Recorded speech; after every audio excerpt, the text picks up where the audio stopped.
Ay guys, buti pa kayo. Sarap ng tulog nyo. Kami no oras na wala pa kaming tulog. Magmumukha na kami zombie bukas.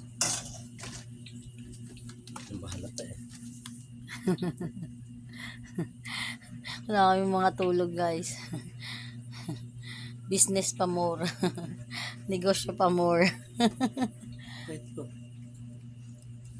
Ito ba? Business pa more. Ano, kamote ka ngayon. Kain na lang natin guys. Yung pagpupuyat natin. Bukas guys, mag-deliver kami. Kanina diniliberan namin ng 40 pieces na kamote chips. Kaya lang, mga pag-uwi namin dito, mga siguro, makaraan yung siguro sabi na 2 oras, nag-chat.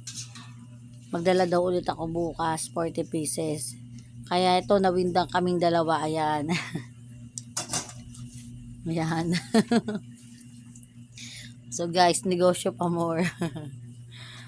Tapos, puyat pa more.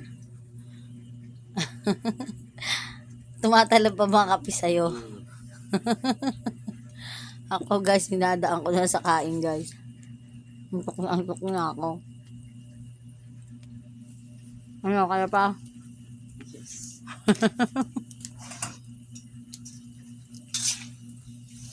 Paano kung bukas may mag-order ulit? Straight na tayong walang tulog. Guys, dahil pa namin security guard na straight duty. Sana all masarap ang tulog. Sana all humihilik ngayong araw na to. Gabi na pala. Ay, umaga na pala. Alas 3 na guys. Nakaantok na ako. Natulog tayo. Iwanan ko na tayo. Dinamihan mo na ng kahoy. Yun na. Dahil sa sobrang antok at gusto na matulog guys. Dinamihan na ng gato. Yan, tanda guys na ano, na gustong gusto na matulog. Ayan. Pinaliyab na yung kawali. Antok ka na ano. Gusto ng magicin yung pagluluto. Na makaluto na kaagad. Kaya guys, hindi ko alam kung sasabihin ko wag nyo kami tularan. Yung nagnegosyo, napuyat, pero wala pa rin pera sa bulsa. Tamang pambayad lang ng utang lahat na kinikita. Tamang budget lang. Walang sobra. Kaya mo na.